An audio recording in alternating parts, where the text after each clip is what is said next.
Hey fam, what up? Get Money Sports Show, what up? It's the Get Money Sports Show, let's go. It's the Get Money Sports Show, let's go. It's the Get Money Sports Show, let's go. It's the Get Money Sports Show, let's go. TKO, let's go. The sheriff in here, let's go. The Hawk in here, you ready? King Kunta in here, you ready? D MInus DC, you ready? We about to talk sports, you ready? You know TKO Pro, Russell Love better ask the sheriff about them Colts. Ask DC about the Braves. B-fam, it's a whole new wave. Real men, we ain't never been whiners. King Kunta gon' rap the Niners. Straight talk, you don't hear no slurs.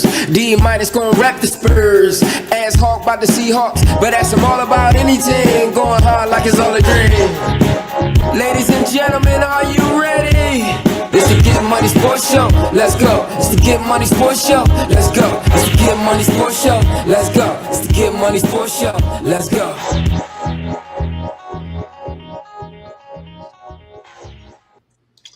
Oh, I don't know about y'all, but I see my shit. He said I rep the Braves, man. Kunta, ain't nobody a whiner because King Kunta reps the Niners. Come on.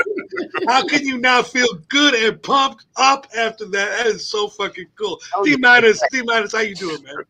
Man, after that one, I'm doing pretty damn good, man. That was straight fire, man. I ain't gonna lie, that was straight fire. I like it, man. Yeah. Good job. That was pretty damn cool. King Kunta, ain't no whiners repping the Niners. What you think, bro? That was the best line in the doggone thing right there, man. That killed everybody. It killed everybody. We killed everybody. You know, it's not 11 o'clock. I know you're not used to seeing them this early, but TKO. Come on, man. Come on. TKO's a professional wrestler. Come on, man. Hey, that was dope. I love it. And the Hawk, I'm just gonna let y'all know. When the Hawk sent the picture, the caption said, DC, you choose. This one's for the ladies. There was no way I was not picking that picture. I didn't even give a shit what it was. There was no way I wasn't picking that picture. Hawk, how you feeling? I feel good. The song was incredible. First of all, I was like, because what the people don't know is that last week after we went off air, you gave us a little snippet, you know. So, yeah, that was better than I expected, you know, and that was awesome. As far as the picture goes, let me tell you something about that picture, okay? I was on a mission trip in Thailand, and for whatever reason, the guy from my church was always like taking pictures of me. I have no idea why, but he just was. And he caught me. He caught me drinking that water, and I actually sent it to Mrs. Hawk, and she put it on her Facebook, and she was like, "Guys, I'm dating a model." She's like, you make that water look so good. I'm like, well, I don't know if you know this, but it's hot as hell in Thailand. So I needed that water. So I'm sure she's just grinning ear to ear and very happy that picture is the picture that will be on the show now. So, well, Hawk, can I say something right quick, Hawk, on that picture? I thought until your name came up, I thought you was one of the Watt brothers or something, because he didn't look like Hawk to me. You look like you like one of kin to the Watt brothers or something, man. I'm not sure. Okay, well, as considering the Watt brothers are professional athletes, I will take that as a massive compliment. I would too, 100%. Anybody said I look kind of like JJ Watt or any Watt, I'm good. Can I just get a % of their paycheck though, if I'm going to be getting the name recognition? That's where it gets all fucked up, Hawk. You need a NIL deal, name, image, and likeness. Yeah, I'm gonna need some of that. Just like maybe 5%. I'm cool. 1% good for me. 1%. Yeah, 1%. Yeah, let's do it. Well, if we're bidding here, I'll take a 0.5%. Yeah. It's all about the saving the money, right? Right. It's almost baseball time. And you know we've been talking about this computer baseball. Well, I've been looking because there's a lot of bullshit out there. You got to look for this AI shit now. So now I have finally found a video that explains what's going to happen. So the rule is each team, and this is where it's going to get fucked up. Each team only gets 2 challenges. And guess who has the challenge? The players. As a coach, the player, when the ball goes by, if the umpire calls a strike and he doesn't think it's a strike, he can tap his hat. At that point, you'll see what happens. But we'll talk about it. Let's just go look at the video.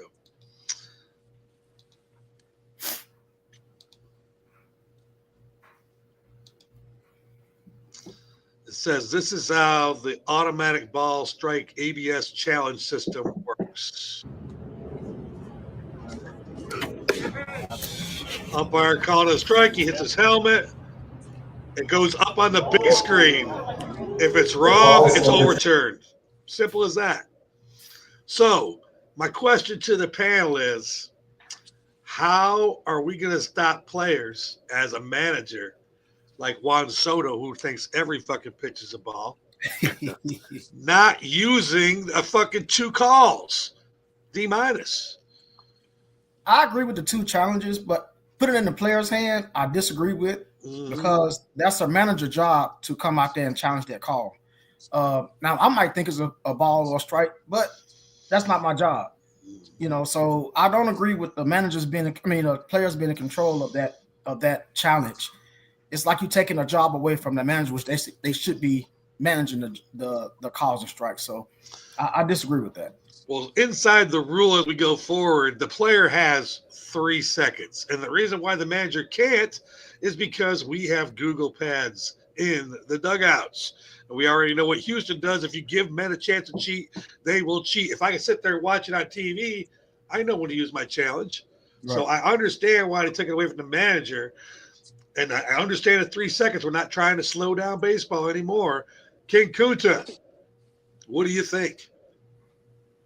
And we come in a world of technology where we depend on technology just to make all decisions. They don't have no human empathy, no sense of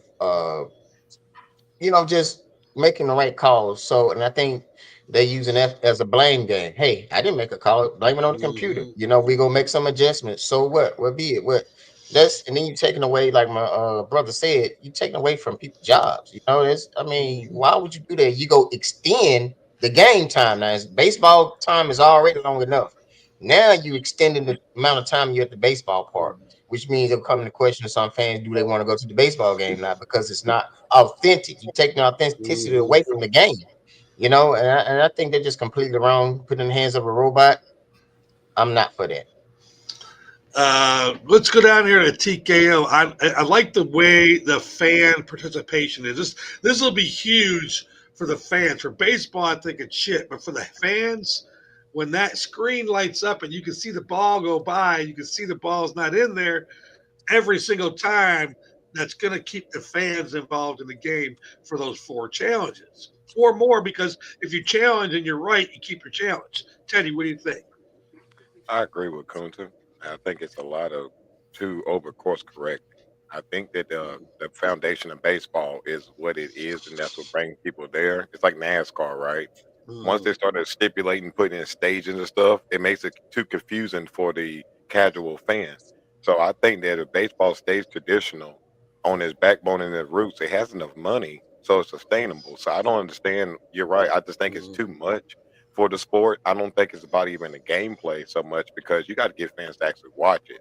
I used to watch it as a kid. It's not attractable anymore, all because you're doing too much with a sport that just seems to be, again, basic enough to understand it.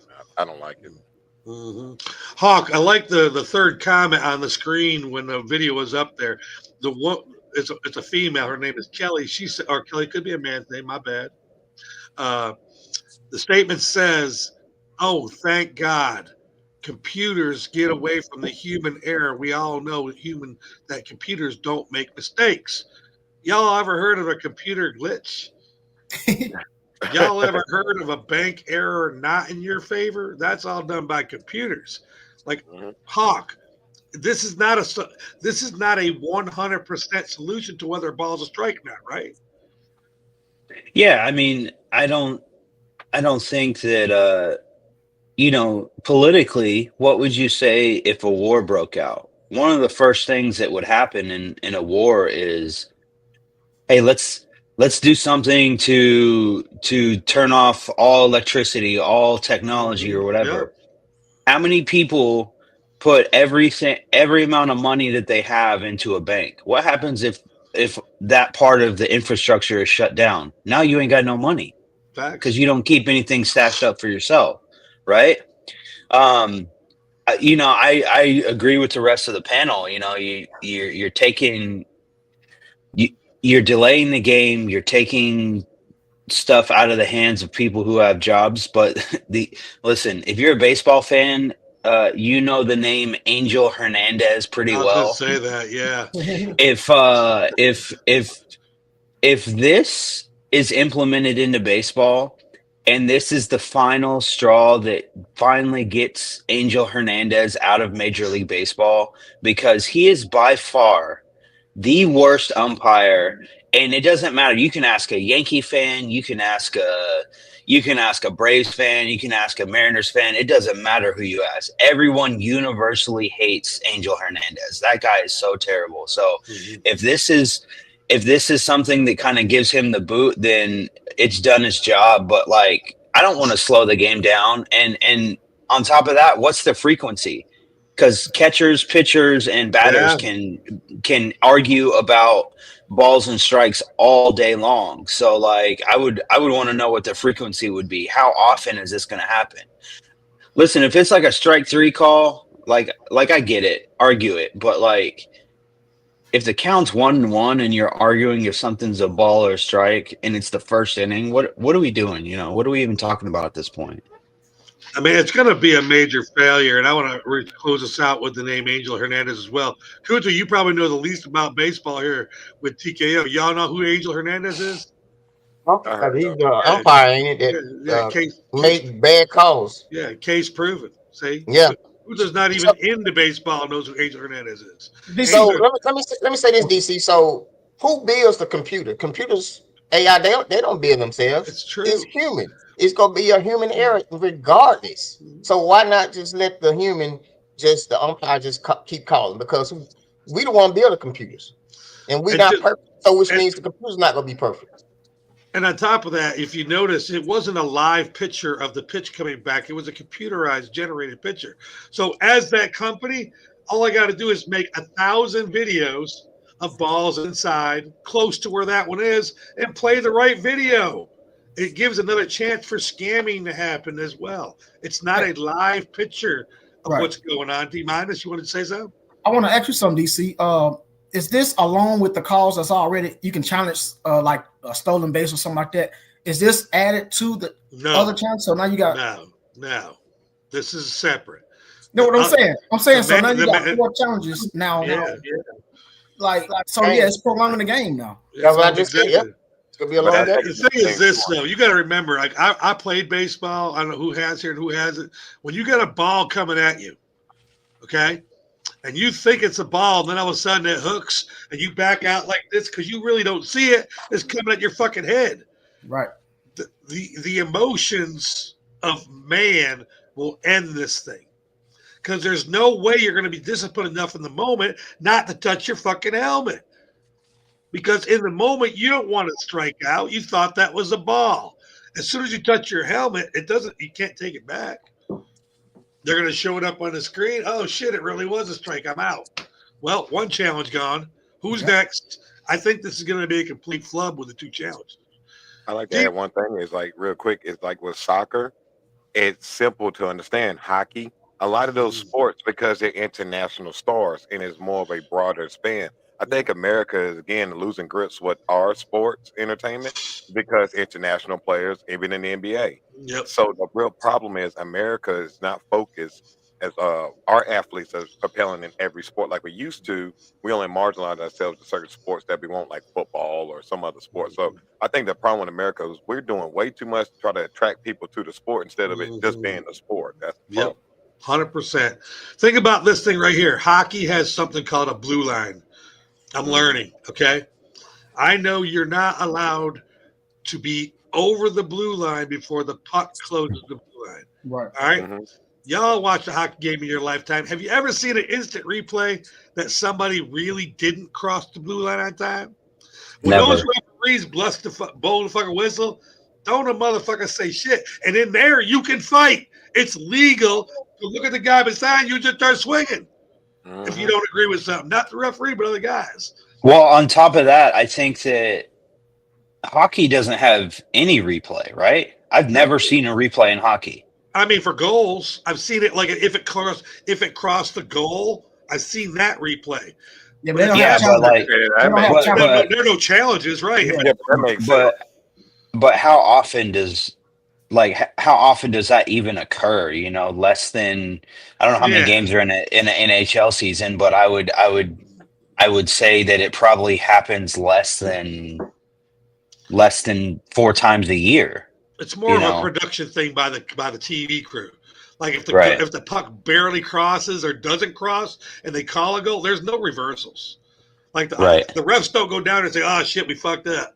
There's no reversals or challenges in hockey. So it's like everything else, right?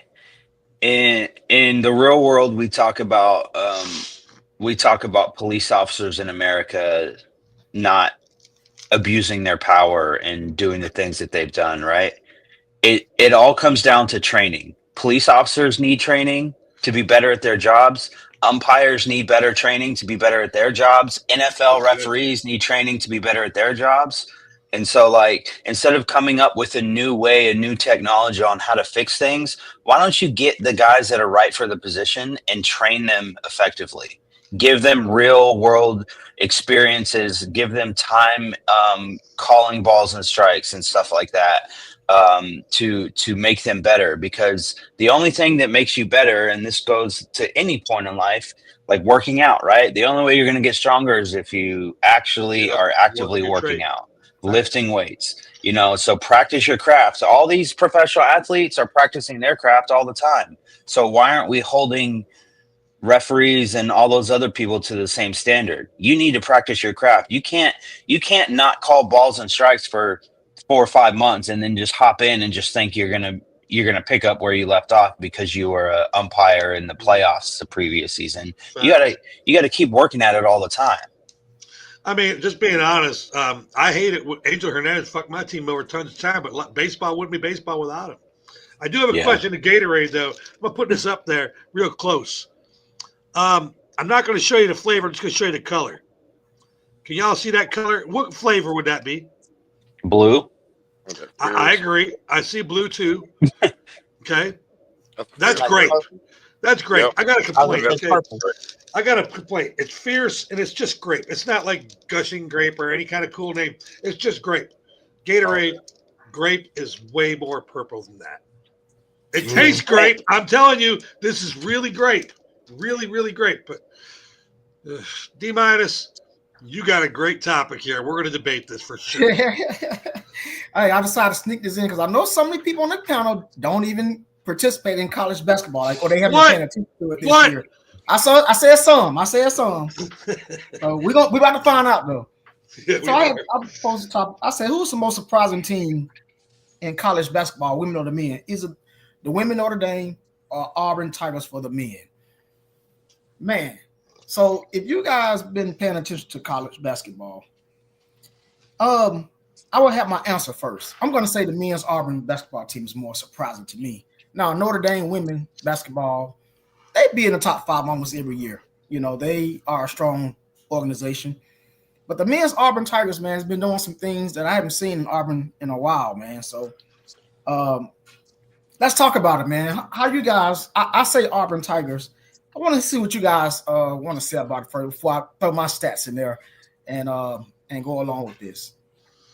Well, I'll give you the stats that I know because I'm one of those guys that does not watch college basketball until March 1st. He called me out. I don't mind. But I can tell you this. I know how to look shit up. The Irish women last year were 13-18 and lost to Pitt in the first round of the ACC tournament, did not make a dance. The Auburn men were 13-8 last season. So I would say the surprise is the ladies. as they have flipped over their year this year. But I want to shout out my UNC girls, 23-4, ranked number 9. That's all I got.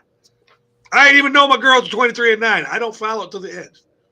So, Kunta. So I would agree with my brother, but to a certain extent, because you got to look ahead. So in March, talking about the March Madness now. So March 1st they played Kentucky, which is ranked number 17. March 4th they played Texas A&M, which is ranked number 7, and then March 8th they played Alabama, which they are ranked number 4. In March, they could possibly lose the next 3 games in March right off the bat. So that standing right now, it is surprising, but I don't think it's gonna hold out long. Hell, they even play. I think they play Ole Miss today, don't they? Or somebody they play, but they at home though, if I'm not mistaken. So I think right now, as of right now, they looking good. Back to what DC was saying. Yeah, they expected to, they had a good record last year. So it's really not a surprise, but right now they're standing strong right now, given the fact that when in March everything might crumble for them. TKO. I'm gonna pick the Notre Dame women's basketball team only because, like, a lot of reasons, what y'all guys are saying, their record from last year, they turned it around. I know that they have a phenomenal young woman that plays on their team. This past year, I see some highlights and clips of her, but I would say, well, at least Auburn, Bruce Pearl is a great coach. So with that being said, I'm not surprised of what Auburn has done and can do in the future, because I think they may not have been ranked as high last year, but the year before that, they was actually ranked in the top 10. I know that much. I may be wrong, but I know you're not wrong. You're right. So for me, I feel like, again, Bruce Pearl's experience, he coached at a high level at Tennessee. I'm not surprised by that. Also, too, with the men's, it really doesn't matter who's really at first place until that tournament. So once the tournament hit, these past couple of, we'll say the past 10 years, there's been more teams upset at a higher ranking than they ever has before.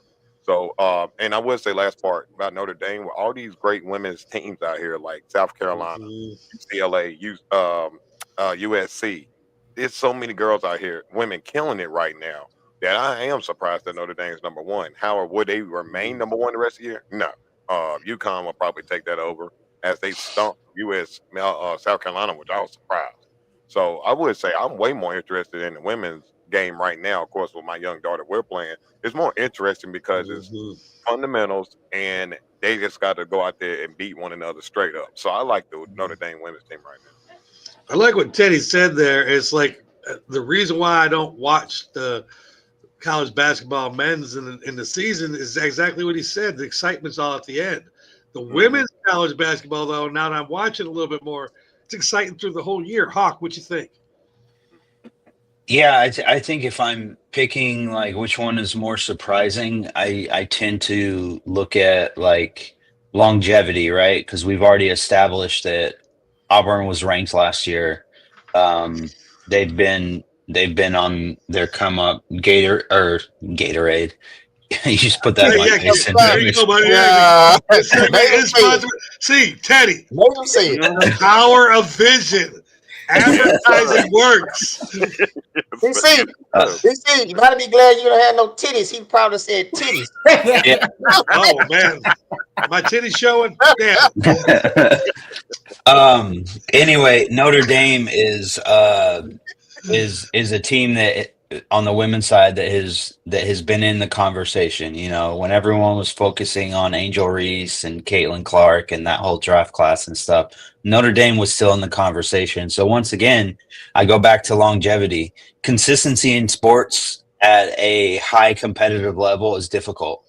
There are plenty of teams in various sports that show you what inconsistency looks like. And so it's difficult. But if I'm picking one that is a little bit more shocking, I'd probably lean towards Auburn. Just because I have seen Notre Dame's women team be up there and be in the conversation a little bit more. But there's, kind of what TKO was saying. They have a great coach, and there's no doubt about it. He he's got that team going in the right direction. And I think right now their coach is probably looking and saying, okay, how can I make this consistent? How can I make sure that we're around this area, being ranked, being in the top 5, being competitive in March Madness and all that stuff for the next 10 years or whatever. So it's nice to see, because I feel like a lot of people see Auburn and they're like, oh, that's a football school, you know? Yeah, But right. Facts. I was just about to say that. Like, it's crazy how we're talking about USC, SEC basketball right now instead of talking about ACC. That is crazy. Bingo. You were Yeah. just saying Bingo. that's wild. Now, Before D Minus wraps this up real quick, and I'll highlight that, I think this year there's a lot of great players in the NCAA in both the men's and the women. But in the men's, it seems like this is the year of the coach. Like, everybody knew when Bruce Pearl went to Auburn that Auburn was going to go. It didn't matter about that 13-18 record, because you could, any story you read, like I did some research because I don't watch right now. It's not March yet. But everybody knew as soon as Bruce Pearl got there that he was going to be able to get them guys to play like they were. Look at St. John's. Holy shit. Mm-hmm. You know, they had 4 wins last year, and this year they already got 23. And they've knocked off top 25 teams, and they're ranked number 9 in the Big East. Wow. D Minus, wrap it up. yeah, I will say this, and thank you, Hawk, because I see Hawk is the only one that really been paying attention to college basketball. Thank you for that. Now, let me say this. That's why I squeeze this. That's why I put this story in the thing. Y'all had to do some Google research and all that shit, but you know, it's all good. But hey, check this out. The reason I say Auburn is the most surprising team, because you don't see an SEC team ranked number 1 in college basketball. Yep. That don't happen, man. And they did have a good season last year, but when the last time we really seen Auburn really bloom out the way they did? Now, Bruce Pearl, he is a hell of a coach. Notre Dame, like Hawk said, they always there versus last year. Last year they wasn't there, but they always in the top 5 in college women basketball. They always. Now, with Notre Dame, they beat Texas, UConn, and USC. They beat some heavyweights, man, but their losses came with TCU and Utah. They 2 losses they had. Now, we already said that's going to be a shocking. That was a shock for everybody when they lost those 2 games to TCU and Utah. But back Especially to Utah. Yeah, especially Utah. Back to Really quick, when you say UConn, we're not talking about the UConn of the past 2 years that won national championship either. We're talking about the UConn of this year, which they lost the first 3 games in Maui. The coach started crying and complaining. I'm sorry, UConn in the previous year, they're going down. not this year, because Dan Harley gets on my nerves of, you went through a tournament that everybody like Carolina lost and Arizona lost, but you taking your losses more personal and talking about he's not going to join no more tournaments. That's a punk move to me. Like, considering that we're talking about college basketball. And the last part is Alabama and Kentucky have been ranked a lot more than we actually think about it, because we don't think about Kentucky as much. Remember, Calipari had them ranked almost once for like years. I think we keep forgetting about Kentucky. Not you, but I didn't think about it until you said that.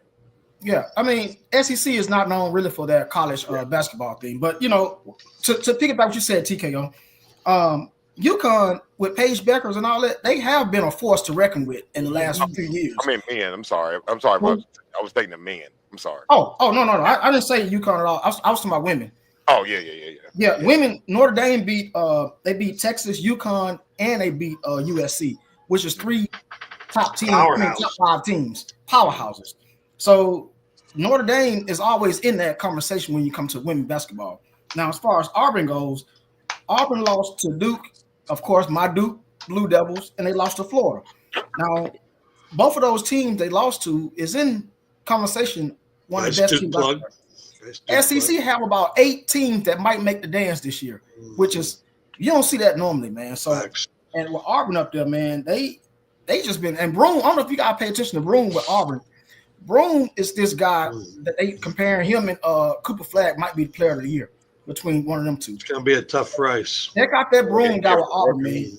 Yeah, Bruce Pearl got this team playing really, really well, man. So, yeah, surprisingly, I would say Auburn is the most surprising team. And watch out for this dance this year, man. Don't bet on it, because there's going to be a lot of upsets. Like my brother said, it's going to be a lot of upsets this year.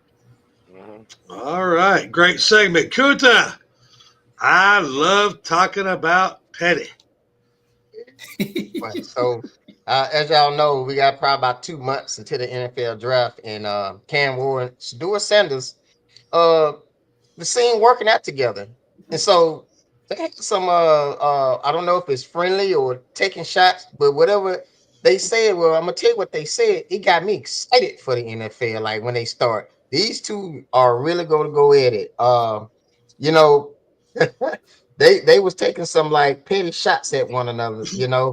Uh, Cam Shador Sanders was telling what Cam Ward is his consistency. That's what he likes. That's what he lacks. His consistency. And then Cam Ward was like, they gave you a percentage award. All you did was check down and bubble screens. And then Cam Ward said, also, that's crazy because if I did my completions like that, my completion would be 90. I throw the ball downfield. You don't. So let's talk about this friendly exchange or not so friendly exchange. But they got me all excited. Those two already got a chip on their shoulder. And it's really gonna be a chip when these first round draft, when it first, second, and third round picks go. I think that's really gonna fuel the competitive level. And when they meet each other, you really gonna see they really gonna give you a show when those two meet each other in the NFL level, on the NFL level. So what you guys think about that? TKO. Well, we got years to that happen because I do like these two a lot. I really do. I think they're most highly talented quarterbacks coming out this year. But we're talking about big game matchups. These two will be drafted to very bad teams. So it's not going to be a primetime matchup for at least maybe a year or so. So I would say competition brings out the best in everyone. So I do like the exchanges that they're doing. And of course, it's not personal. The only thing they're doing is pushing each other to a higher level, get some interest. I do like the fact they're using the draft almost like a wrestling promo, where they're bigging themselves up more. Because if you see these two quarterbacks fighting, then if I had GM, which one do I want the most? So now you're pushing both of each other up. You're elevating each other's draft stock. But yes, to say would that be a future matchup? Possibly, because in these past recent drafts, we done got at least one out of the two to flourish in the first year. Not to say the other one couldn't. C.J. Stroud, look at Bryce Young the next year. Again, this year, get him a line, and I told people for a long time, he was drafted number one for a reason. The team is sucked. And they got to take years to build that up compared to a CJ Stroud. They instantly traded up. They made every move they could to help that rookie quarterback. So I think in this draft, I like both of those. I think it's just friendly competition. It's just talking smack. Because again, if it raises both their draft profiles, then I'm all for it. Hawk. Yeah, I think I have an interesting perspective on this. So Cam Ward used to play at Washington State University, and when he was the quarterback there, I would see these videos of him and Shedeur Sanders and Shiloh and all the kids in the Sanders family. Travis Hunter was out there. They used to go work out together in the off season. This is nothing more than playful. I do know that these guys are actually friends. They train together in the off season, and even when they were training, a video I watched one time was Cam Ward was sitting down on the sideline. He was putting his cleats on, getting ready to go out onto the field, start their training session, and Shedeur Sanders shows up late, and Cam Ward was just letting them have it, talking about how you're going to be a draft pick in the NFL if you can't even get anywhere on time. You think these coaches are going to be cool with you showing up late to meetings, late to practices, all that type of stuff, So like, this is really just them taking jabs at each other in a friendly way. But I like to see it. So we'll see who the better quarterback ends up being. Cam Ward has his own issues that Shedeur Sanders doesn't have, and then vice versa. They both have. It's not like we're getting Peyton Manning here or like Tom Brady here. These excellent polished quarterbacks. Like they're gonna have to grow. They're gonna have to learn. And so I think in a superior quarterback draft class that neither one of these guys would be first round draft picks, but the class that they're in, they're both going to end up going in the top 10 or so. So how about you, D MInus? Yeah, I would like to see this happen in the NFL soon with these two rivalries. You know, maybe like a Patrick Mahomes and a Jalen Hurts type situation, man. You know, on down the line.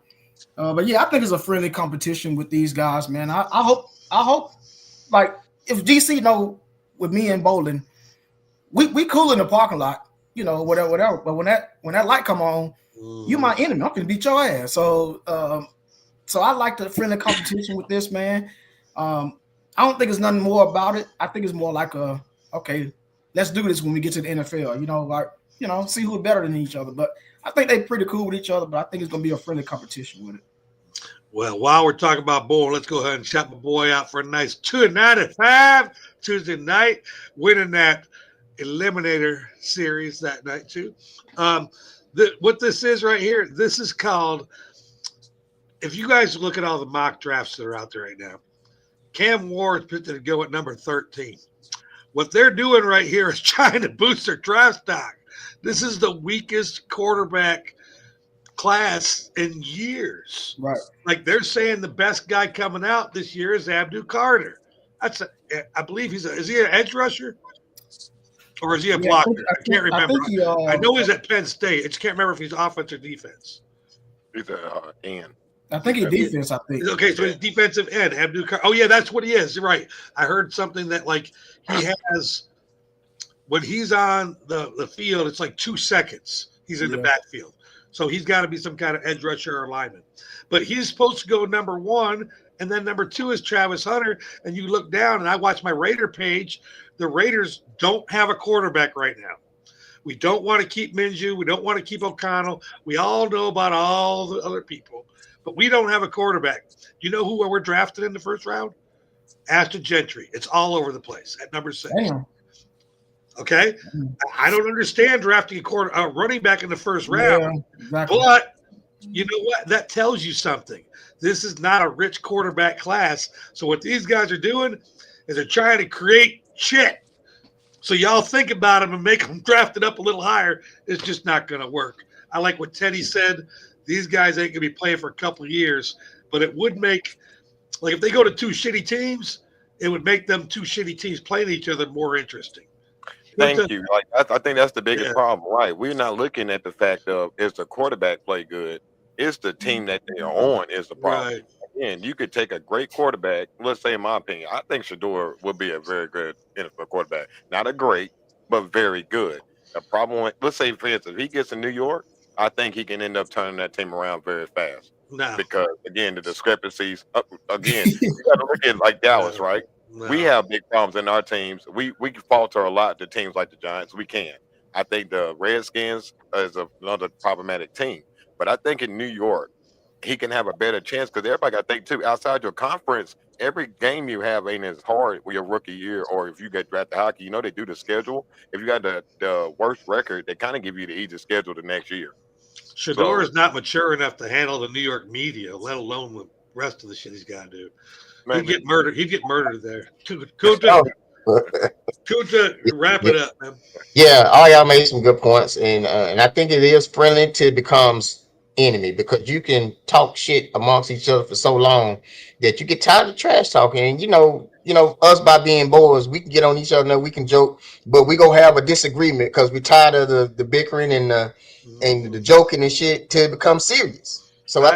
I think at some point it got a little bit personal, you know, and I think they probably scaled it back. And I think they are they're good friends, and I think they are on that mindset of going into the NFL and making a difference to whatever organization they go to because they have been talking about that what team could possibly draft them, and I think their mindset is going in and making a difference, making a stamp for generational times to come on down the line. So I think that's what their mindset is. I mean, the good news about it is because they're not that good, they won't go to one of the shitty teams. They'll go to a mediocre team, which is who wants. I'm being honest, man. If you're a number 1 quarterback, do you really want to go play for a shitty team?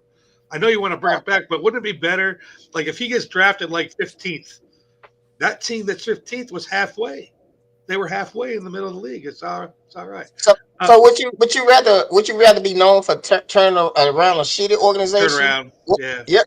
So, and I think they are up for their challenge, and I think they know that if they get drafted high, they're going to the shitty team, and I think they're up for their challenge because Shador Sanders, he ain't scared of nothing, and I think he'll be more so up for their challenge. All right, so today or later today, or I'm just saying it's going to be really special. So I'm going to do my segment here for my story, and I'm just saying, LeBron James, you a punk ass motherfucker. I'm just saying, LeBron James gave the NBA a 1 hour window to fill his spot for the All-Star game. Should he be suspended for violating his contract and sitting out the game while he was healthy? That's right, I said healthy. When he said he had a sore ankle and couldn't play an All-Star game, motherfucker went out and dropped 40 the next day. 40, not 30, not 20, 40. I'm going to open it to the panel. I'm just saying. Thank you, Kunta. D minus. Should he be suspended? Because it says in your contract, when you sign a contract, it says if you make the All-Star game, you must play if you're not injured. Must. Contract. Yeah, I agree with you, DC. Good. Yeah. Yes. I was gonna talk about this on my. That gonna be my. I'm just saying too because I was like, look, this is ridiculous, man. That's why I'm not really a LeBron supporter like that. I respect this game, but whatever. But he already knew he wasn't gonna play in the All-Star game. He knew that. He should have already told somebody, let somebody else get that spot. And which the All-Star game is a joke anyway.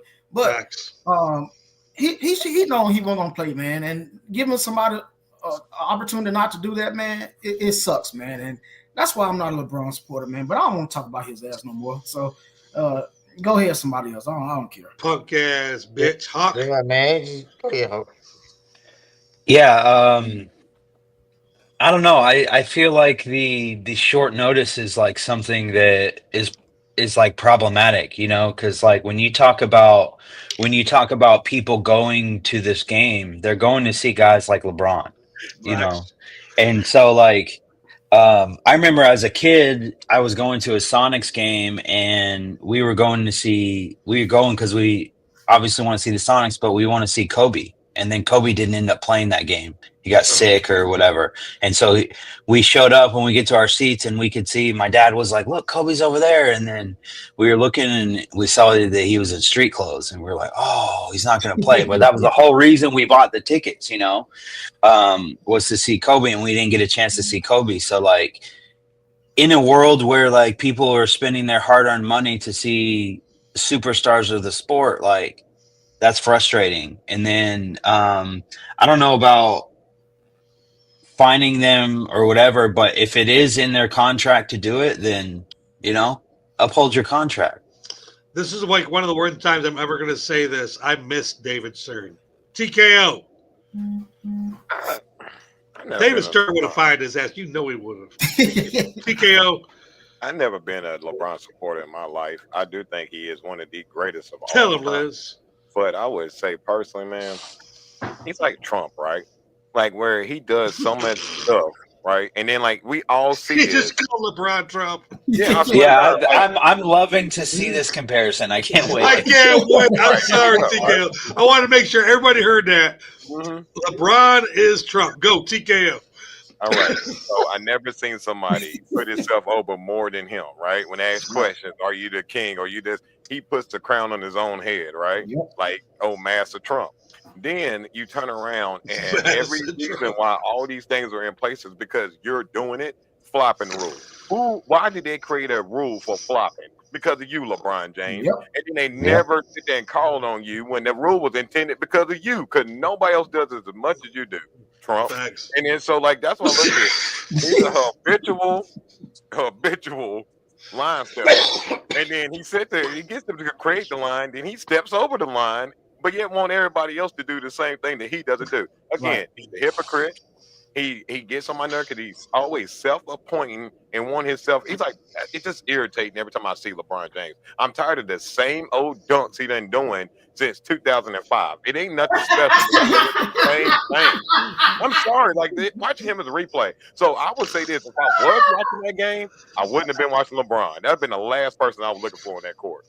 I'm telling you right now. Right.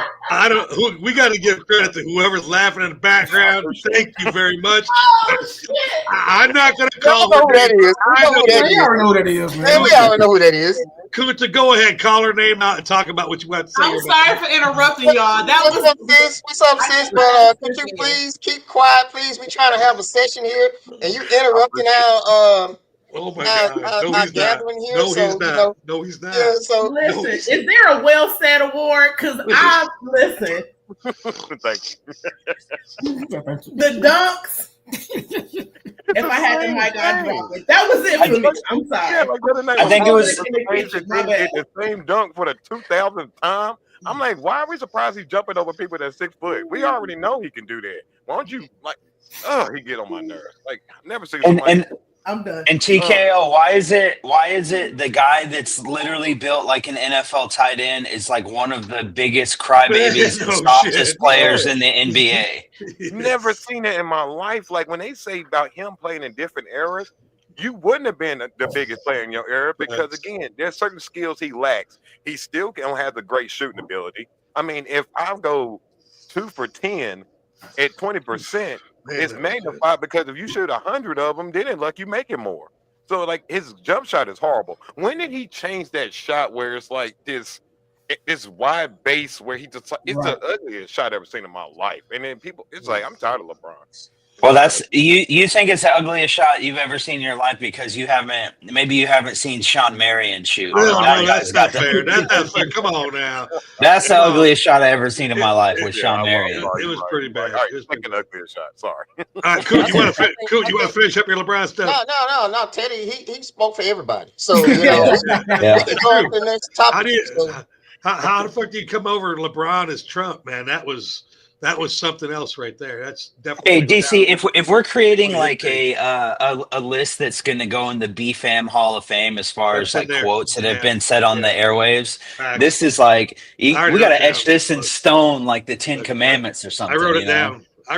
Okay. Yeah, LeBron James is Donald Trump. Yeah, love it. Yeah, absolutely. I mean that is definitely you just got to close the segment off. The next segment is brought to you by Burn by Rocket Patel. Yeah, that's enough there. LeBron is Trump.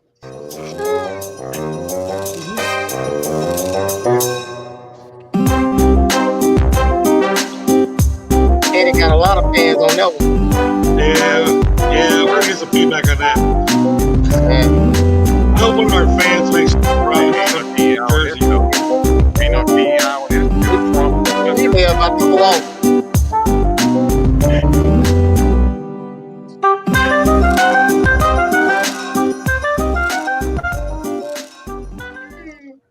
This segment is brought to you by Burn by Rocket Patel, located in the Battery at Truist Park, open daily from 4 p.m. to midnight, Fridays and Saturdays till 2 a.m. Unfortunately, all shows were at home last night. No titties to report. My girls at sea, I'm here alone, man. There's no titties to report and fucking tittyless for the whole week. Let's just go because I think we're going to have another moment here inside these 3 questions. A.J. Brown held up the Lombardi Trophy. For all you don't know, A.J. Brown is that whiny receiver up there in Philadelphia. A.J. Brown held up the Lombardi Trophy he said, it just wasn't what I thought it would be. Really means blank about the feeling he had while holding the trophy. D minus. Man, it seemed like he wanted to have that with another team or another quarterback. I'm not sure. Thank you. Like, that's ridiculous. Who's not going to be excited about holding Vince Lombardi Trophy, man? Come on, man. He just won the championship. I don't get it. Hawk? Yeah, if I'm filling in the blank, I'm going to choose to use the word salty because, I mean, in the Super Bowl itself, you saw A.J. Brown crying about whatever pass play. He got overthrown, underthrown, whatever it was. In a perfect world, A.J. Brown wanted to be in a situation where he had 100-plus receiving yards and a couple of touchdowns. Yes, they won the Super Bowl, but he didn't, in his eyes, they didn't win the Super Bowl the way that he wanted to win the Super Bowl with this vaunted passing attack and all that stuff. So TKO. I think stupid. I mean, people go their whole careers busting their tail every single day. And again, we got another crybaby. I love me some T.O., but this is T.O. Jr. This team did everything they could to go get you from Tennessee, the abyss of the NFL, and now you're a champion. And you over here acting all, again, like Mike said, salty because of what they done for you and looked out for your career. Right. Man, that's, again, another punk move, man. Before Kunta goes, I'm going to use my word. I want to see if we can go 5 in a row with all S's. My word is shallow. And I'm just going to leave it at that. You ain't got to say nothing else. Everybody already said it. It goes right with it. Kunta, what's your word? Y'all misunderstood the question. I think after he held the trophy, I think he took a shot at the NFL and told them they damn LeBron trophy was fucking cheap because he held it up and it probably was like he probably did some cheap ass material. Y'all need to get y'all shit together because he held it up and he was like, oh shit, this ain't what I thought it was. I thought it'd be more heavy and solid, whatever, but this some cheap material. That's what I got out of it. No, I didn't get that at all. Yeah. I got that he's a whiny bitch from Tennessee. Got a fucking get a free ride. Got a free fucking ride to the Super Bowl. Oh, he's petting now, but he said do nothing in the championship game. They had 7 touchdowns, and you over here riding the coattails off your running game, and you would complain because they didn't pass the ball to you. Man, like that's the stupidest thing I've heard in my life. It's absolutely true. He the reason when he had, in my opinion, when he touched the trophy, he was like, man, I wasn't even a part of this. He really thought he wasn't a part of it. Really did. D minus, you're gonna go last. I know you got the biggest problem with this because it's your team. Victor Wembanyama has been diagnosed with blood clots in his shoulder and will miss the remainder of the season, which means the San Antonio Spurs will now finish blank in the West. King Kunta. First. Right. Okay, all right. All right. Okay. All right, it's coming. All right. You want to elaborate it all? You just want to just take first? No, go ahead. Go ahead. No. Oh, King Kunta, you want to add anything to first? Or just first? No, them motherfuckers ain't finna. They might well just go on, not even play. You know, because they're gonna be dead lads. You know, they swimming, they sinking. They trying to swim, but they sinking at the same time. TKO. They'll finish 13th because they have like 10 game difference of the last 2 teams in the Western Conference. So I think they're currently 12th. They'll drop down one more and they'll go for the Cooper Flag Cup. So I think they'll be in the 13th. Hawk? Yeah, the Spurs are currently sitting 12th out of 15 teams in the West. So without him, I don't think much is going to change. I think they'll be right around that area. They probably won't be in last place because the Pelicans are last place and locked it up. They got a strong hold on last place. Listen. And I think they play the Pelicans today or tomorrow. I think. Hey, I'm gonna tell you one thing. I watch very little basketball, but I'll tell you right now, I know who the Pelicans are. Trash. They will finish 14th, and this is the best part. This is a positive answer. Atlanta will finish bad too, and they're going to get good lottery picks. That's where I'm going. Don't forget that San Antonio owns Atlanta's lottery pick, and Atlanta's on that bubble, and there's a lot of trouble going on in Atlanta right now with Trey having to do fucking everything. The rest of the team shot 20%. The whole team. Jesus Christ. D minus. Yeah, I got them staying at 12. I don't think we're the worst team in the West without him, but, I'm thinking – I do like what Hawk said about Cooper Flag, man. That would be real interesting to go get him. But I know I got lottery picks though, man. But man, if we can get Cooper Flag with that lineup we got now, boy, we would be really nice, man. That would be Duncan and Robinson days. Oh boy, that would be Tower days. It would be Tower days. The New York Yankees have ended their clean-shaven rule after 49 years, which means blank for the AL East season. D minus. Oh, it's trouble for the AFC East. Now you got people that can go there now because they didn't want to go because of their facial hair. But now they really finna unload. It's trouble for the East, man, because I think there's going to get a lot of more players now that want to go. Hawk? I would just say congratulations to the New York Yankees. Welcome to 2025. Like, the fact that was even a rule is so stupid. And if you remember years ago when Dallas Keuchel was considered one of the 3 best pitchers in baseball, he's got this big, long black beard, and New York wanted to sign him and in free agency. Said, and he said, F you, because I'm not shaving my beard. Yep. Like, and just welcome to 2025, because like this New York, this is not the 1940s. Dudes aren't clean shaven anymore. Every man on this panel right now has facial hair on their face in some form or fashion. It is 2025. You can have facial hair without looking homeless. It's very possible. So welcome to 2025 to the New York Yankees.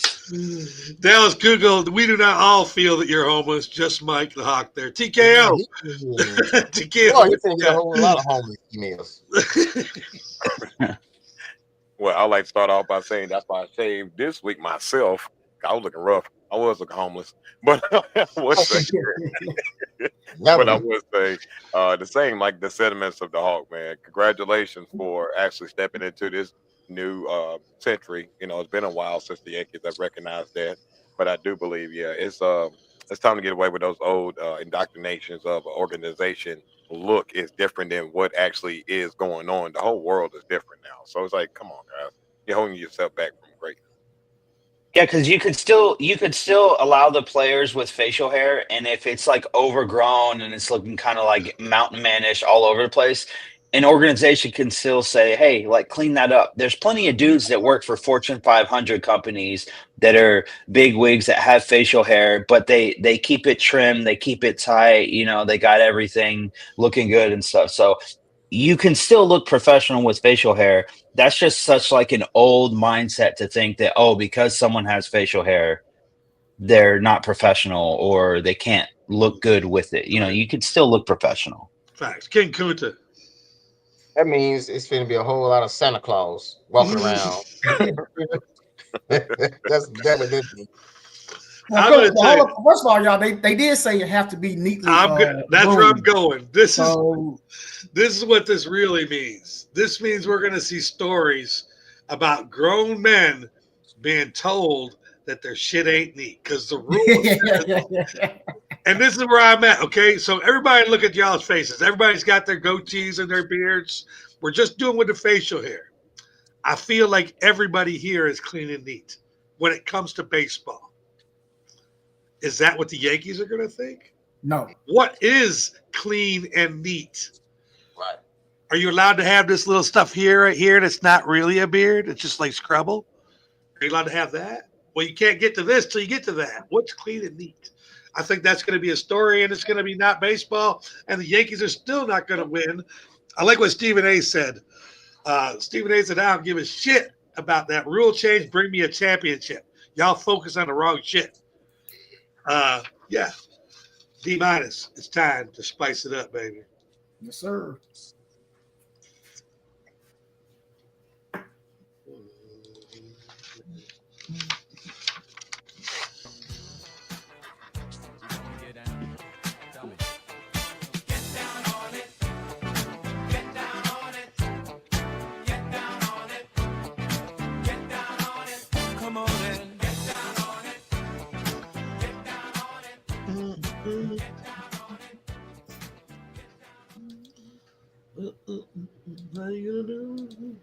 Yeah, it's that time, y'all. Hey, this week top 5 brought to you by Spice It Up.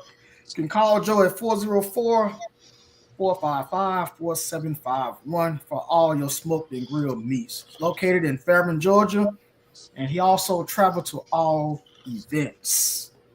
Shout out to Joe. What's going on, fellow? This week top 5, we're at the halfway point of the NBA, y'all. We're at the halfway point. We want to know what's our top 5 NBA teams right now, halfway point. That's the top 5 for this week. I want to shout out also the Smyrna Community Center. D minus and I will be out there for those 5 games, those Georgia games. Go Dogs! You know how BFAM is. We look out for our sponsors and our people. We got food trucks. We got a whole freaking row. So this is what I can tell you. Joe will be there. Spice It Up will be at every single one of those events there. We're going to give the calendar. Also, Elmer Fudge and Tweety Tweets will be there. You got that fudge, cookies, and candies going to be there. And I got the taco truck. Chef Smokey will be there. If you are a food truck and you are looking, listen to me. This ain't free. You don't get to ride. You don't get to ride unless you already been riding. Joe's coming for free because Joe fucks with us. If you're a food truck, I got 3 more spots. Which means if you want to invest, I got you, Teddy. That was smooth. Pause. If you want to invest with the station and the show, and you're a food truck, call us. That's all I'm gonna say. You ain't getting in for free though. Go ahead, D MInus. I'm sorry about that. Yes, sir. But yeah, I thought this week be top 5. We have seen the NBA. Let's do the top 5 NBA team. What you guys think, man? Let's go with top 5 best NFL team. NBA teams right now. Who you got number 5, D MInus? That's what I want to know. Hey, y'all might not agree with me, but the Houston Rockets, man, I like this Houston Rockets team, man. They are really playing some down and dirty ball defense wise, and these guys, man, they look pretty decent right now. I think Houston gonna surprise a lot of people. Right now, I got Houston number 5, man. Okay, so I'll surprise people because if you're gonna do that, my number 5 happens to be number 1 in the East. It's the Cleveland Cavaliers. You're too young. You're not going to make the dance. Number 5? Well, I mean, you got Houston. My other teams are all going to make the dance. Cleveland dance, they're going to lose in the first round. No doubt. They're too young. Kunta, who you got number 5? That's New York Knicks. I think that's a respectable number 5, and they still have time to grow and get it right. Like they lacking heart and they need to tighten up their defense. So at number 5, I got the New York Knicks. TKO, who's at number 5?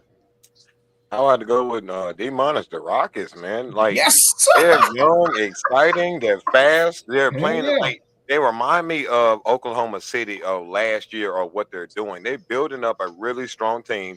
Shout out to Ime Adoku. We love you, baby, because you're doing a great job with that team down there. For again, having all these young athletic talent all working together, and they got that crazy man Brooks out there.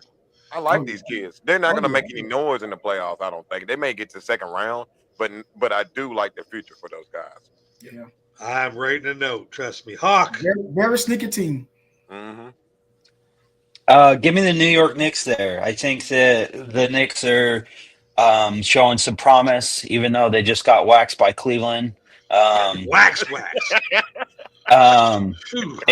It's the worst loss in the Thibodeau era, by the way. I don't know if you guys knew that, but they got taken to school pretty bad, and I just think it's a sign that, like, okay, you're good, but you're not to that level yet. You're not going to be able to. 41 at one point.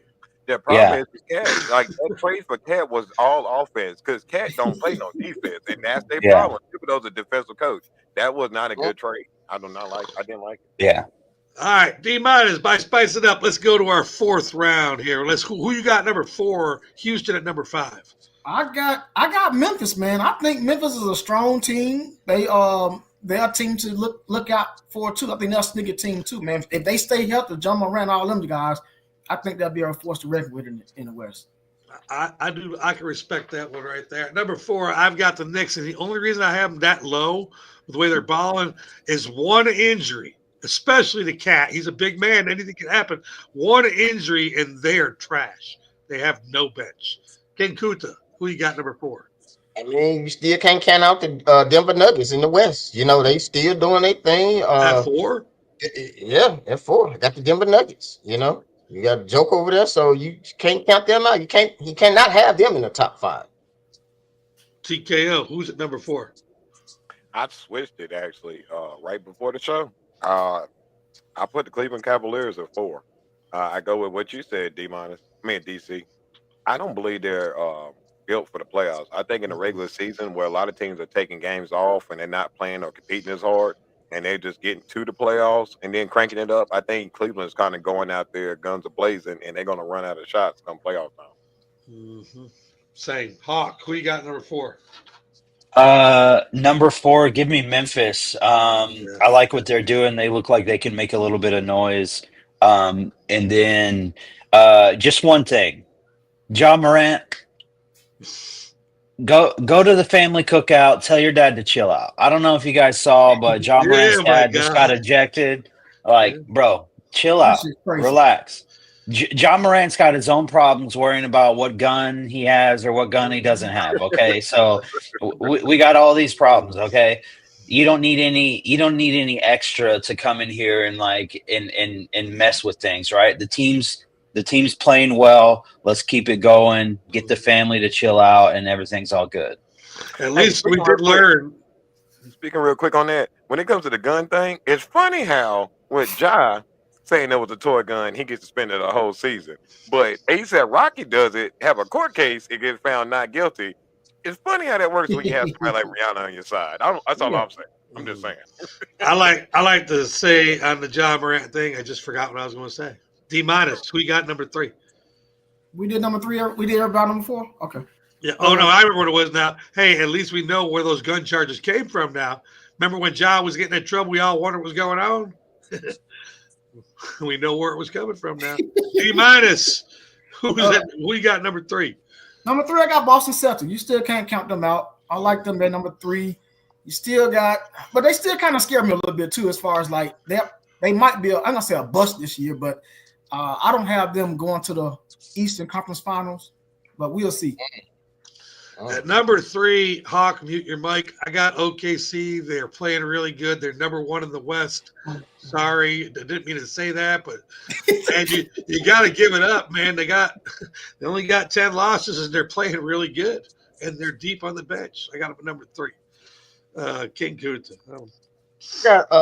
I feel so. I got bad right Boston Celtics as number 3 as well, but I got to disagree with my brother, and I think they will be in the East Conference Final because of their experience and what they're doing right now. Is not going 100 right at 100 right now. They're just doing enough to stay afloat, and then when the conference comes, you're gonna see a totally different Boston Celtics team and their experience. So that's why I got them. I would have them at number 1, but right now they pacing themselves. That's why they're number 3.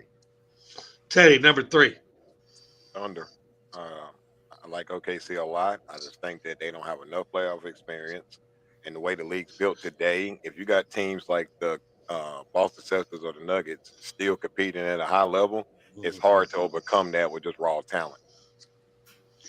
Hawk, number 3. Number 3, I have Cleveland. I agree with you guys about them, being too young and not really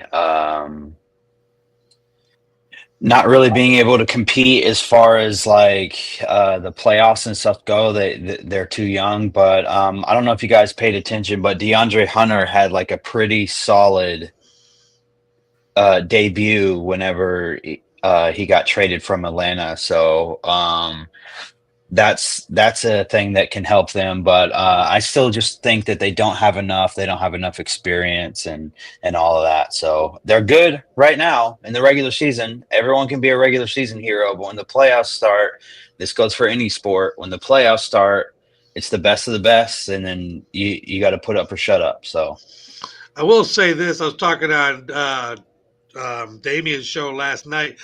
The role of DeAndre Hunter could make me eat all my words that they're too young.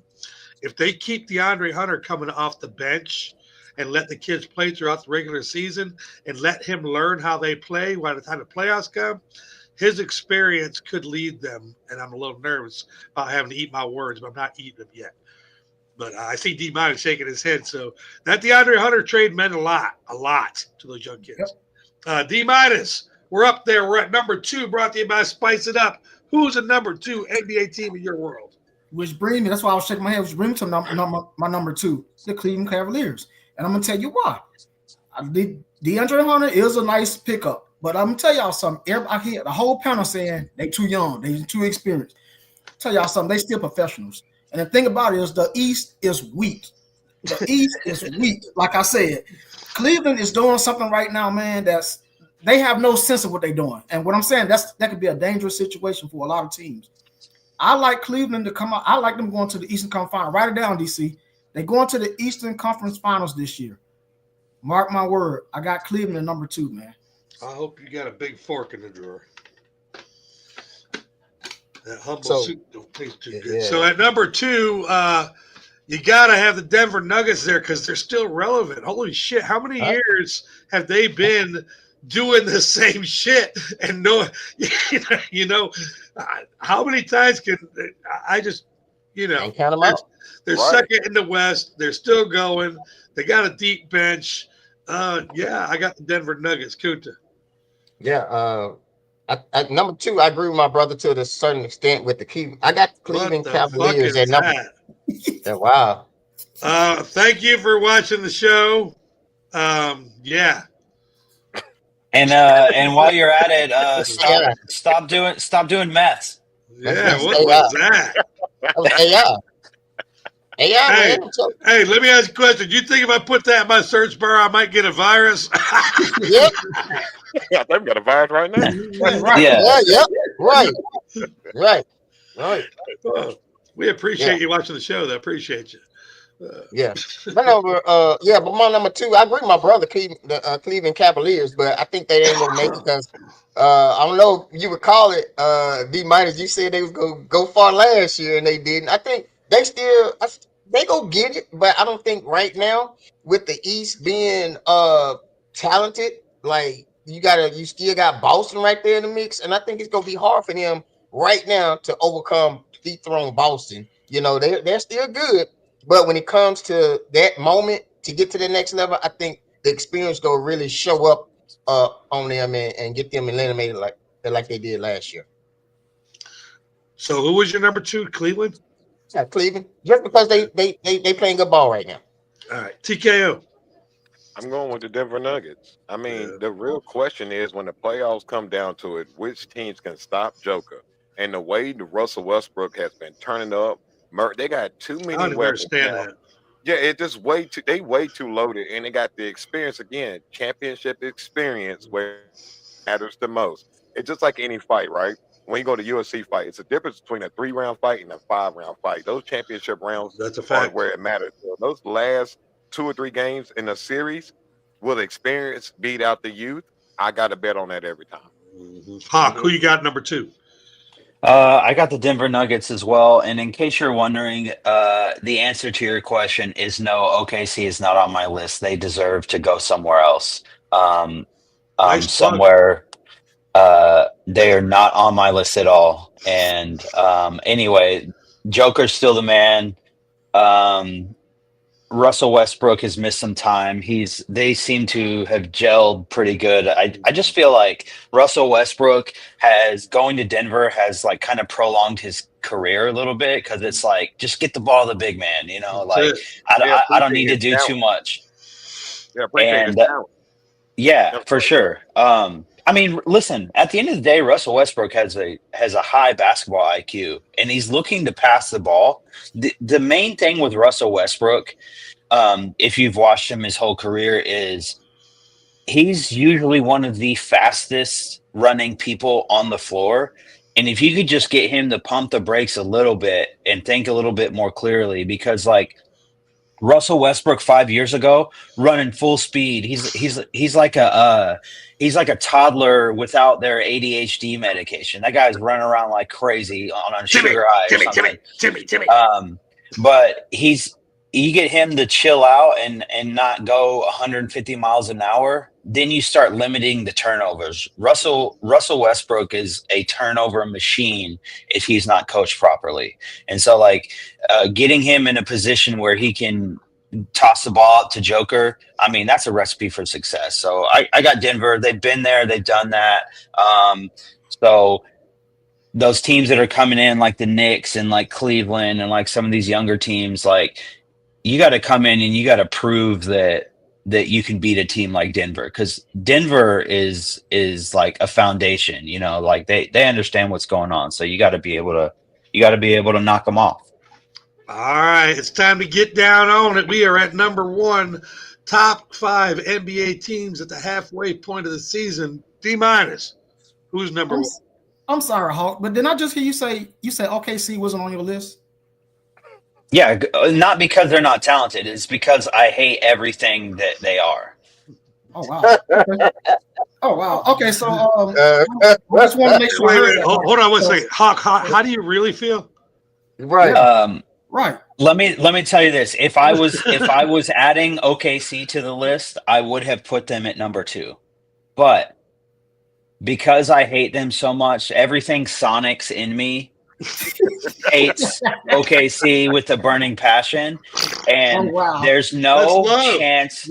There's no chance in hell that I will ever do anything. Let's just paint it out. I'll never do anything for the 49ers. I hate them. I'll never do anything for OKC. I hate them. I'll never do anything. Who else can I hate on since we're here? The Washington Huskies. Hate them. We'll never do anything for any of those teams. But by far, OKC is at the top of my hate list. Oh, wow. Okay. All right. See, so at least we know now. See, it's very important to know your friends. That's why I had to ask that question. I had to ask. I'm like, come on. I said, oh, do you feel better now? I mean, you feel better now? You got it out the system. You feel a little bit better. Yeah. No, I'm like the Incredible Hulk in the first Avengers movie. You remember that Captain America said, "Hey, Hulk, get angry," and Hulk turned to him and said, "I'm always angry." That's me. I'm always angry. So like, I'm cool. Hey, told y'all we need a therapy session on the show. Told y'all. See, that's what I live by, Hulk. We tried to give you that role. You didn't want it. Y'all didn't want to give me that. Y'all didn't want to give me that. We tried to give you a role. You just didn't like it. Man. See, the role I didn't want. Y'all try to give me something I didn't want. All right, don't go to HR again. You're already in there today one time. D minus, which we ought to. Hey, we want to welcome back D minus. We got. Oh yeah. We'll wait it out here. D minus. Who's number 1? Hey, well, he gonna hate my number 1 because it's damn show OKC. So, and if you guys been paying attention to my list, you know Denver's not on my list, and I got reasons why. Here we go. So, OKC number 1. Denver's not on my list because nobody's afraid of Denver anymore. And if Jamal Murray do not play his ball like he been trash all year. If Jamal Murray is not playing like he used to play, Denver probably won't even make the finals this year, the Western Conference Finals. But I got Denver at number 6, but I got OKC at number 1. All right, so my number 1 brought to you by Spice It Up is the Boston Celtics, and for one reason, you can see it. They're playing at 80% just to stay at number 2. I'm just being honest. They're not resting their players. They're just not playing at 100%, and they still only have 16 losses. Like I've watched them. Like when they want to play, they just turn it up a little bit. I really think they're resting during the year, and I just think they know they're going to win the play. I just think they know they're going to win. King Kunta, who's number 1? That's why I had the Boston Celtics number 3, and I said that earlier that they just pacing themselves, really. But but my number 1 is OKC for right now because they are playing good ball. I mean, come on now, you can't not. They still a threat in the West right now. 44. They could beat Denver Nuggets, like my brother said, but that's if Murray has a bad game. But we'll see. TKO, who's your number 1? If you're going off the metrics of the question, you're absolutely right. It's saying that OKC should be number 1 if we're going by stats. However, I'm picking Boston as well. I think exactly the same sentiments as you guys have been saying. They're coasting. They don't need to turn it up right now.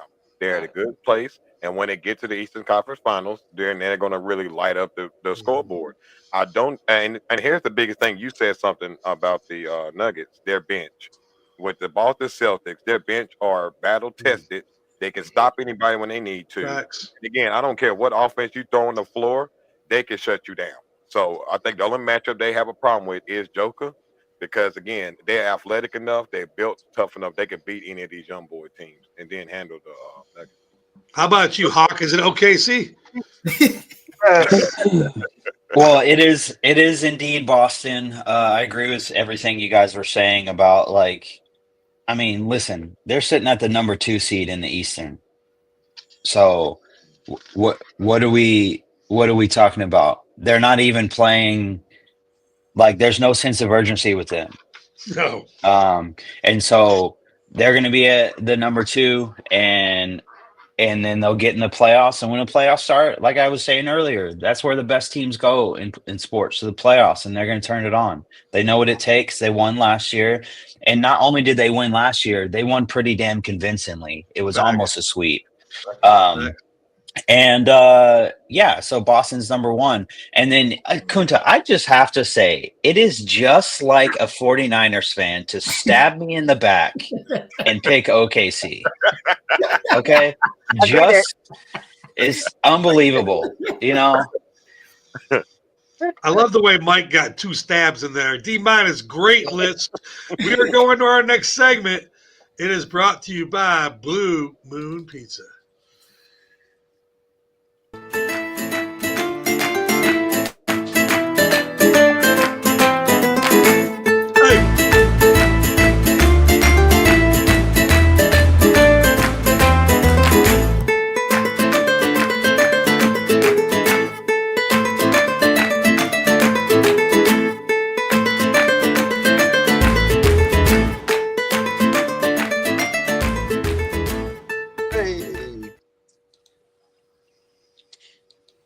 Hey, y'all. So this segment right here is sponsored by Blue Moon Pizza, located at 2359 Windy Hill Road at the shopping center. They specialize in pizzas, sandwiches, all different types of classic Italian flavor. Dine in, mention BFAM 109.6 to receive your 10% off order. Or you can call them at 770-984-2444 for delivery. All right, this segment right here is called Hot Ashes. I give 3 topics, and we just decide whether there's hot or it's just ashes or just really hot ashes. So we'll get right into it. The first topic is the Milwaukee Bucks. Bobby Portis has been suspended for 25 games for taking banned substance, but his agent said it was just an honest mistake. Hey, no harm, no foul. No harm, no foul. BC, what's up? You Can't we all be friends? Can't we all just be friends and do performance enhancing drugs? I don't understand. I don't understand. What's the problem here? That's the problem.